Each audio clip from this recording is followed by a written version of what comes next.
બોલો સ્વામિનારાયણ ભગવાનની જય, લક્ષ્મીનારાયણ દેવની જય।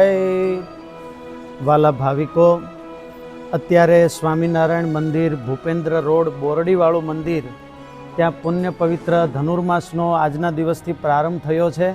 અને એટલા માટે આપણા સનાતન હિન્દુ ધર્મની અંદર આ ધનુર્માસની અંદર સત્સંગનો વિશેષ મહિમા હોય છે।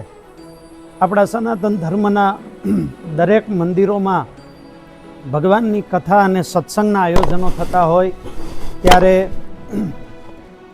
આ સ્વામિનારાયણ મંદિર ભૂપેન્દ્ર રોડ અહીં પણ 5 દિવસની શિક્ષાપત્રીની કથાનું આયોજન થયું છે। ભગવાન સ્વામિનારાયણ 8મી વખત જ્યારે રાજકોટ પધાર્યા ત્યારે સર જ્હોન માલ્કમને અહીં ભગવાને પોતે શિક્ષાપત્રી અર્પણ કરેલી બહુ ઐતિહાસિક આ મંદિરનો પ્રસંગ છે। ત્યારે અને સાથે સાથે આ શિક્ષાપત્રી ગ્રંથને પણ 200 વર્ષ પૂર્ણ થયા એટલે એનો દ્વિશતાબ્દી મહોત્સવ પણ આજે આખો સંપ્રદાય એ ઉજવી રહ્યો છે। શિક્ષાપત્રીના 212 શ્લોકની અંદર ભગવાન સ્વામિનારાયણે સમગ્ર વિશ્વના કલ્યાણના અદ્ભુત સંદેશાઓ અને ઉપદેશો આપેલા છે। ત્યારે એક એક જનમાનસ સુધી આ શિક્ષાપત્રીના સિદ્ધાંતો પહોંચે અને પોતાનું જીવન પણ ઉજ્જવળ બનાવે એના માટે શુભ હેતુથી અલગ અલગ શહેરોમાં બધે આ ગ્રંથની કથાઓ થતી હોય છે। 16 થી 20 ડિસેમ્બર સુધી 5 દિવસ સુધી રાજકોટની અંદર આ ભૂપેન્દ્ર રોડ મંદિરમાં પણ દરરોજ રાત્રે 9 થી 11 વાગ્યા સુધી આ કથાનું આયોજન થયેલું છે।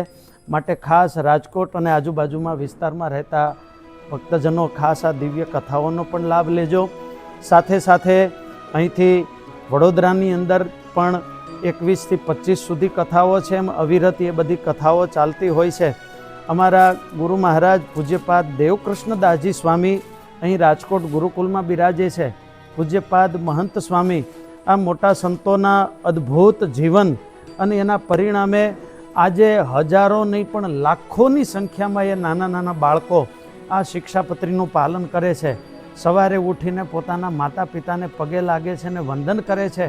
ક્યારેય મુખમાંથી અપશબ્દ કહેતા ગાળ બોલતા નથી, ચોરી કરવી નહીં, ખોટું બોલવું નહીં। આવા નાના નાના નિયમો આ સત્સંગી બાળકો પણ નાના નાના આજે પાળતા હોય છે। ત્યારે આ બધાનું કારણ હોય તો આ સ્વામિનારાયણ સંપ્રદાયનો ગ્રંથ શિક્ષાપત્રી છે। ત્યારે 212 શ્લોકની આ નાનકડી શિક્ષાપત્રી આપણે પણ ઘરમાં વસાવીએ અને બધા જ આપણે શિક્ષાપત્રીનું પણ પાલન કરીએ એવો જ આ સંદેશ રાજકોટ ભૂમિથી આપ સૌ વચ્ચે। વાલા ભક્તો, ખૂબ આવી રીતે આપણે ધર્મ માર્ગે આગળ વધીએ અને સદવિચારોને ગ્રહણ કરીએ એવી ભાવના સાથે બધા ભક્તોને જય સ્વામિનારાયણ। પ્રવીણ કાનાબાર, જય સ્વામિનારાયણ। ભગવાન સ્વામિનારાયણે આજથી 200 વર્ષ પહેલાં તેમના આશ્રિતો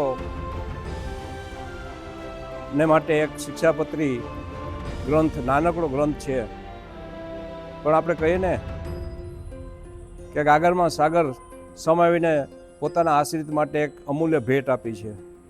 એ શિક્ષાપત્રીની દ્વિશતાબ્દી મહોત્સવ એટલે 200મી જયંતિ, 200 વર્ષ પૂરા થઈ રહ્યા છે। ત્યારે સંપ્રદાયમાં ઠેક ઠેકાણે એના ઉજવણા ચાલી રહ્યા છે, શિક્ષાપત્રીઓની કથા પણ ચાલી રહી છે। ત્યારે રાજકોટ એમાંથી કેમ બાકાત રહી?